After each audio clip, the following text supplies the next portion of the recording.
Então, vamos lá! As medidas de capacidade são grandezas utilizadas para estimar uma quantidade que está inserida em um reservatório ou em um recipiente, ou seja, são empregadas na medição de líquidos. Em algumas situações, é necessário utilizar medidas de capacidade maiores ou menores que o litro. Por exemplo, uma lata de refrigerante comporta menos que 1 litro, já uma caixa d'água pode ter capacidade para 2.000 litros, bem maior que 1 litro. Vamos conhecer os múltiplos e os submúltiplos do litro. Litro é a unidade fundamental de medida de capacidade.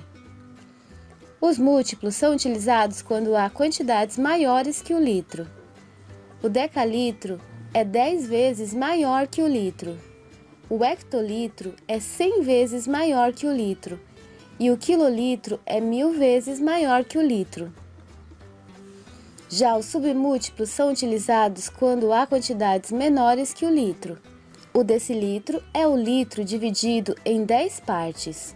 O centilitro é o litro dividido em 100 partes. E, por fim, o mililitro, que é o litro dividido em 1000 partes.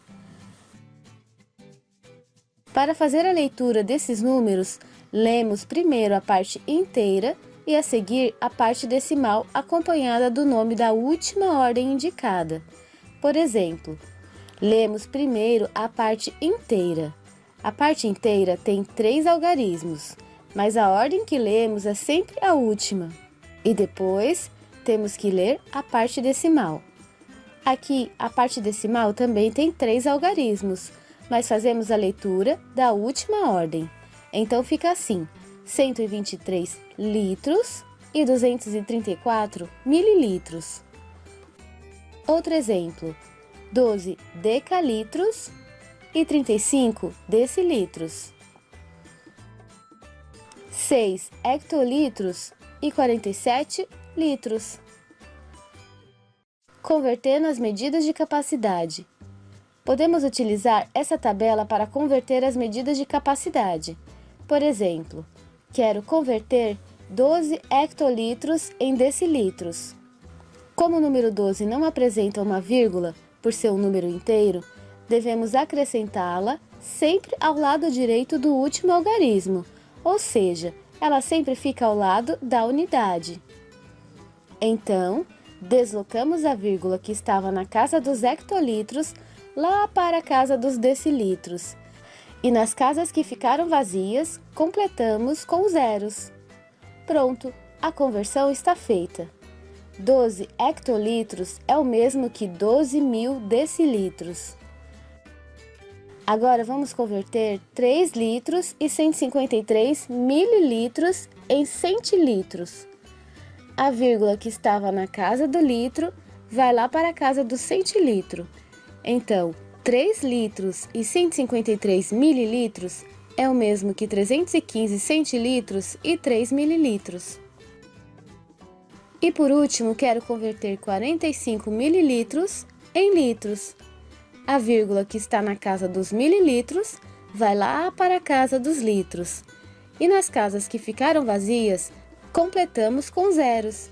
Então, 45 mililitros é o mesmo que 45 milésimos de litro. Para calcular a fração de uma medida de capacidade, é só dividir o denominador e depois multiplicar pelo numerador. Por exemplo, quanto é 3/4 de 1 litro? Sabemos que 1 litro é composto por 1000 mililitros. E 1000 dividido por 4 são 250. E 250 vezes 3 são 750. Então, 3/4 de 1 litro são 750 mililitros. Os mililitros são muito utilizados nas medidas de perfume. Já os litros são utilizados em garrafas de suco. E os quilolitros podem ser utilizados nas medidas de caixas d'água, por exemplo. E por hoje é só, pessoal. Espero que tenham aprendido e até a próxima aula!